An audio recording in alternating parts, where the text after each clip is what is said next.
Hi guys. So it's been a couple weeks since I did a garden tour, and the last couple weeks have been kind of rough. I on me and the garden, honestly, I ended up getting COVID.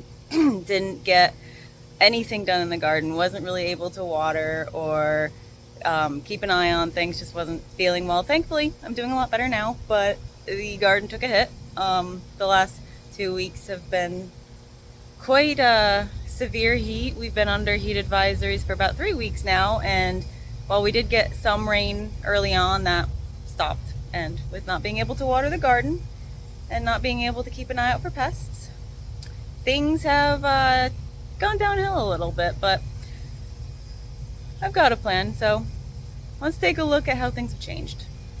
As I have done on the last few tours, this is what my garden looked like 2 weeks ago. And this is today. It doesn't look too bad from this angle, but let's get in there. So some of the squash is actually looking pretty decent. Nothing's really producing right now because it is so hot that it doesn't want to set flowers, except for a couple plants. But then we have the sadder looking things. The squash vine borers took hold while I was sick.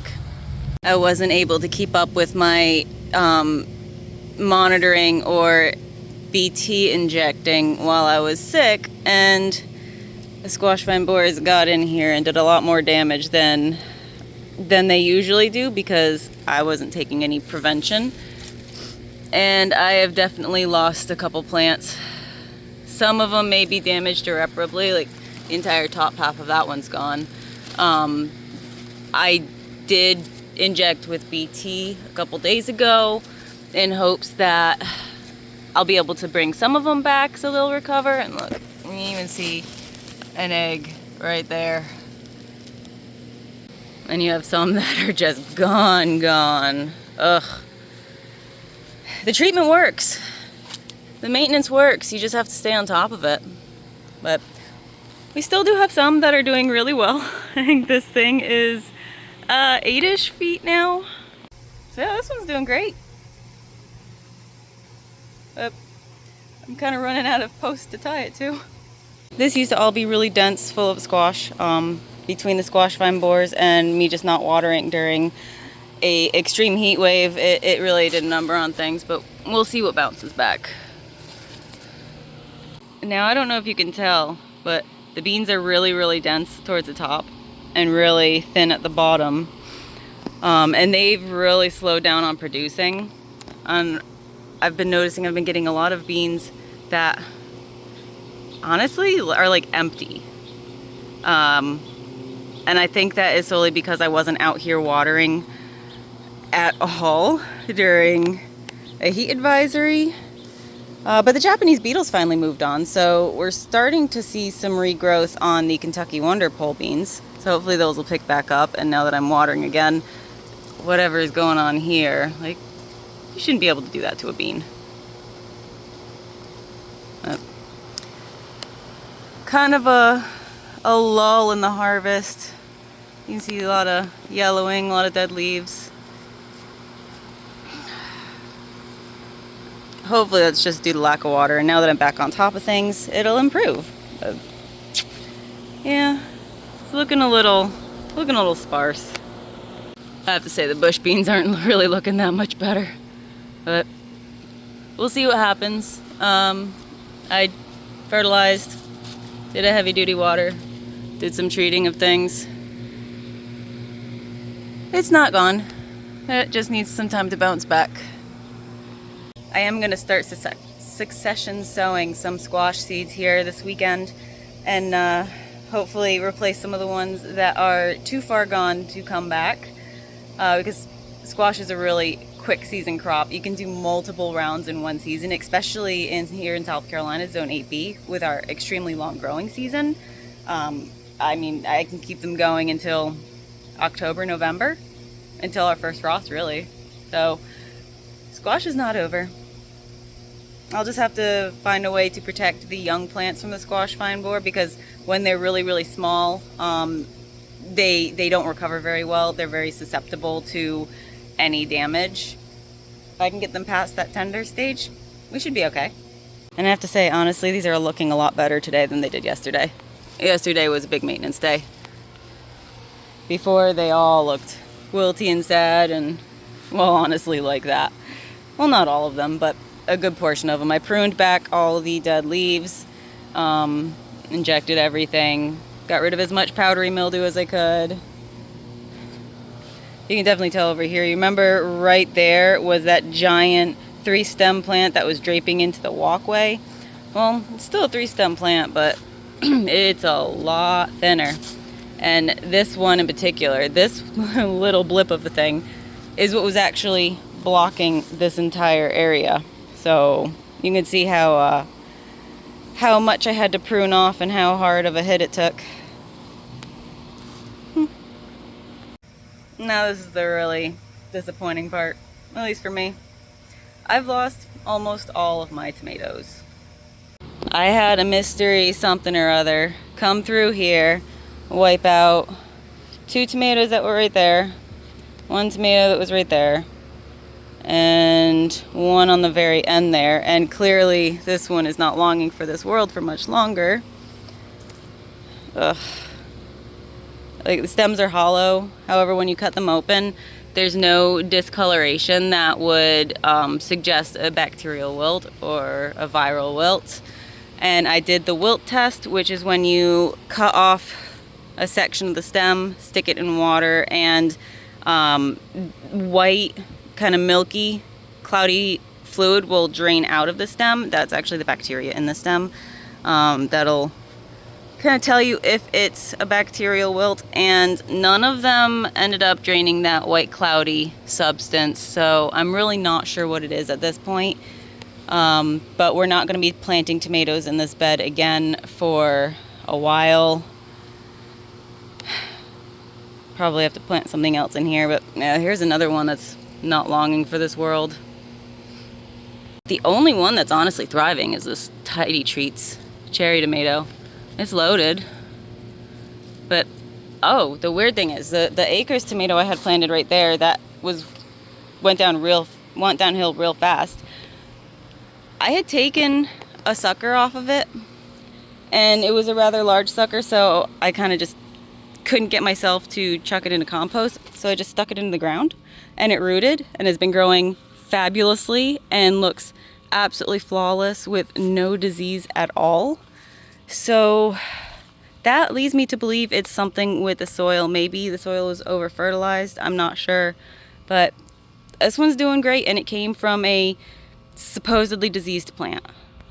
And I did sow some more seeds. I have those starting out front, so hopefully by the time the cool weather comes back, or coolish weather comes back around fall, I'll be able to have fall tomatoes, because in the summer a lot of times we don't get tomatoes even if the plant stays healthy, just because temperatures above 85 degrees, they won't set fruit. The flowers can't actually drop their pollen, so you won't get fruit anyway. But this way, by the time the cooler weather starts coming around, the plants should be mature enough, large enough to start producing. So fingers crossed for fall tomatoes.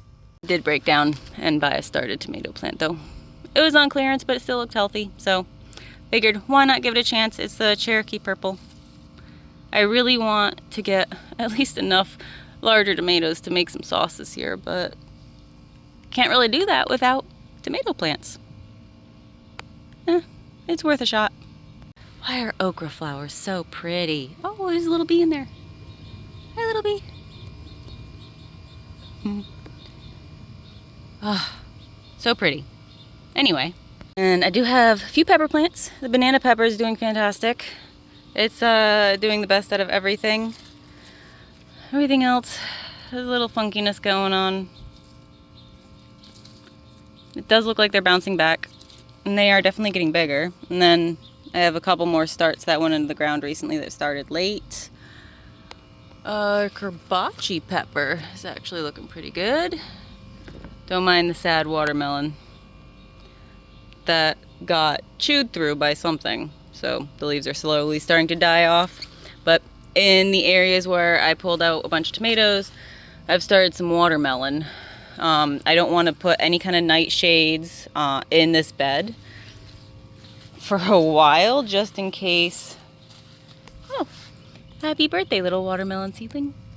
But just in case it is something that is attacking nightshades and not soil related, this is kind of the test.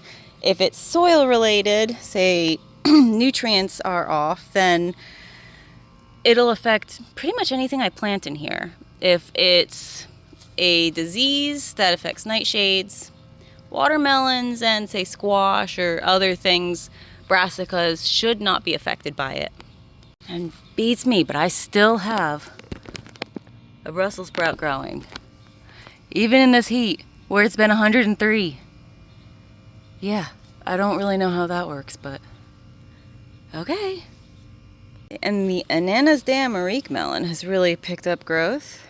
I'm gonna reel it in from my neighbor's yard here, but we're starting to get melons. Yay! Oh, this is my favorite. It is like a honeydew and a cantaloupe mixed. It doesn't really have the muskiness of a cantaloupe, but it does have the webbing of a cantaloupe when it is ripe. The flesh is like a cream color, and it's so sweet, sweeter than a honeydew. Now I do have to say, I may have poorly planned on where the cucamelons were gonna be, especially knowing now that once you plant them, they're pretty much gonna be there forever. It is taken over the sunflower. It keeps trying to take over my gate, and I keep having to reel it back in, but we have been getting cucamelons, and I actually really like them. I didn't really know what to expect because I'm not a huge cucumber person. I don't even grow them because I mean they'd go to waste. I might make pickles, but I can't eat that many pickles. But these are, they taste like a cucumber, but with something else. They have a little bit of a sourness to them, but not in the classic sour taste. It reminds me more of like a watermelon rind. And honestly, they are so refreshing and so good. I'm not seeing any ready on there right now, but you can see so many leaf-footed bugs. Oh God, I hate them so much. They're another thing that took over while I was sick and not active in the garden. The only tomato that seems unfazed besides the tidy treats is the compost volunteer, which I still have no idea what variety it is. There is one little tomato back there. But up until this year, this particular garden has only ever seen cherry tomatoes, and that is larger than a cherry tomato. So I'm thinking it might be from a store-bought tomato where some of the scraps made it to compost. So yeah, I really have no clue. And it's only got that one fruit on it. It's just been so hot that the flowers, while it is blooming, flowers aren't actually producing anything because they can't drop their pollen. I'm not sure if I ever showed you all these. These are winter berries, or tea berries, wintergreen. It looks like we're going to be getting berries on here soon. Now, the whole plant has kind of a minty flavor, and the berries taste like spearmint. They smell like spearmint. It's actually native to the United States. It grows in woodland areas, heavy shade coverage areas underneath trees. Now, these aren't what you'd find wild. These are more of a cultivated variety that'll produce larger berries, but yeah, they are technically native. We'll see what happens with those. All right, now this one's gonna be a big change. This was how it looked 2 weeks ago. And this is how it looks now. All the corn is gone. I had harvested everything off of it. The corn stalks were done. I'm gonna plant something in there here soon. Haven't quite decided what, but it's looking mighty empty right now. You can see the loofah and ridge gourd are starting to spread out and take over. We've got quite a few on here. So that is just This is the variety I grew last year, the just standard green loofah. This is your ridge gourd. I like the sponge and the ridge gourd more, but man, are they a nightmare to peel. And then we have the white loofah. Thing about loofah is usually their seeds are jet black, and these seeds were white, and clearly you can see a very, very drastic difference in how dark their rind is. So I'm curious to see how the sponge will be in these, because I wasn't too fond of the regular green loofah. It was a little too fine, but yeah, they're everywhere. And this arch is gonna fill in even more. It's just now starting to pick up the pace. They like the heat. Oh, got a little honeydew in here. Still got a ways to go, but just in case I did put a bag under it, in case it wants to fall off, it won't just come crashing to the ground. And it seems like that's the only one. It might be getting overcrowded by the loofah. That's happened before. But oh, it looks so sad and empty. See all the cut off corn stalks. Just fertilize this area. I'm gonna give it a little bit of a replenish. And maybe this is where the new tomatoes will go once they're ready to be planted, since this has never been touched by a nightshade. It's always been a corn bed and melons and sweet potatoes. So I'll probably succession sow some of my squash where my tomatoes used to be, since, you know, different family. Hopefully they won't be affected by whatever is going on with those. And then I will put my tomatoes where my corn used to be. I'm just gonna need to figure out a trellising system for the tomatoes, since I was using that cattle panel and the wire weave, but obviously I'm not gonna put tomatoes there again until I figure out what's going on with that bed. And I can't move that trellis yet because there's still one tomato that's using it. We'll see. So on to the front yard. These are those tomatoes that I mentioned that I'm starting. It's been so warm out, these germinated in 3 days. Insane. It looks like we might have some cranberries soon. How ready are those? So close. So very close. Hopefully the birds leave them alone. The pan over here. Got a good little pomegranate under there, and it looks like we actually have 5 total. Maybe more. Depends on if those blooms got pollinated. Now I just need to figure out when to pick them. I wasn't that great at it last year. I just need to take a moment to admire this. Oh my goodness. Passion flowers are so pretty. They're so alien.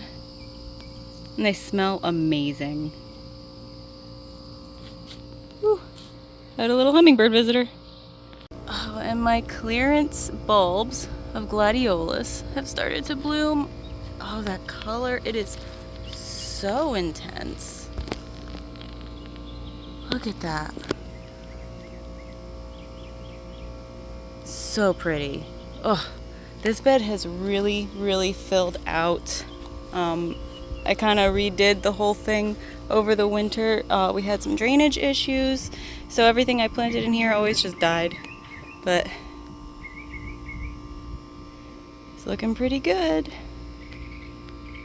This is the perennial bed, so over the years this will just fill out more and more as the plants become more mature and established.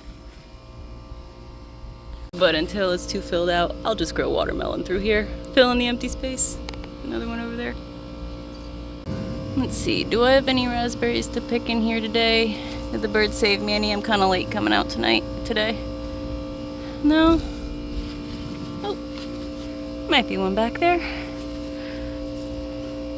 These have been producing really well. Only problem is the birds rise earlier than the sun, so a lot of times they beat me to it. Prime example. Don't mind the neighbor's HVAC, but look, my butterfly ginger lily is blooming. These are by far the best smelling flowers. Oh my goodness. And they bloom all year, or all summer. and it just wafts through the entire yard. I did get some salmon colored ones in here, but they were transplants from a neighbor, and they were transplanted when they were already quite large, so they're a little shocked. They're alive, but I don't think they'll be blooming this year. But oh, we're about to be absolutely loaded. It smells so good. And my favorite of all, the torch ginger. Just give you an idea of the size of these things. Aren't they magnificent? And they get these little orange flowers within each of the little petals. Oh my goodness. They don't really smell like anything, but they're like the hidden gem of my garden. So pretty.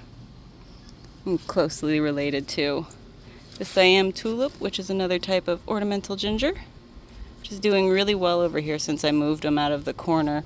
They're still getting shaded out by the elephant ear, unfortunately, so you can't really see them unless you're right up on them.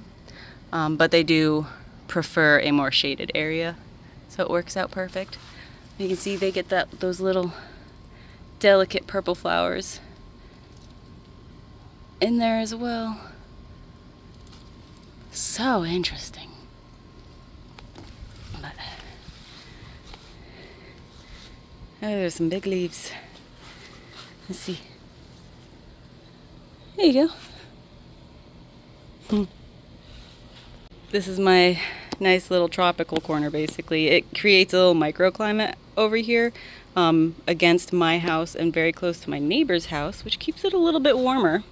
And these are all water-loving plants, so they like a little bit of wet feed. They like pretty damp soil. And since it gets shaded over here a little bit, soil doesn't dry out as fast, and they do really well. Oh, I can't wait for that whole wall to bloom.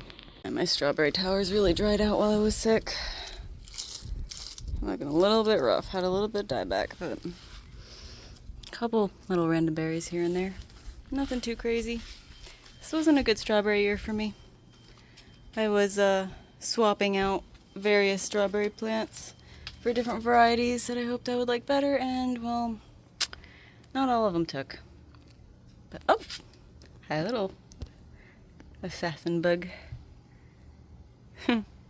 Oh yeah, my dragon fruit has 4 blooms happening all at once. So all these buds, they should open on the same day or pretty close to it, so I can at least save the pollen from them. The last one that opened ended up not taking. It didn't get pollinated, so no fruit, but maybe we'll get lucky this time. Seems to be doing a lot better now. Yeah, that's where the old fruit was. It just fell right off. It's supposed to be a self-fertile variety. It's an American Beauty dragon fruit, which means it can use the pollen from its own flowers to pollinate itself and make fruit. But so far, I have not had luck with it. So I'm wondering if it was mislabeled and it's not American Beauty, or if it was just timing, because prior to this, I was only getting 1 flower at a time. So we'll see. The Anne's Golden raspberries are not looking that great either.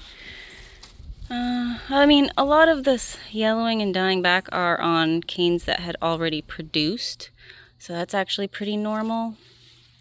But it was definitely thirsty.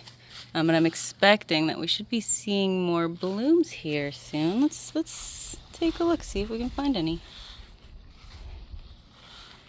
Yeah, it looks like all the canes that are dying were ones that fruited. This is everbearing.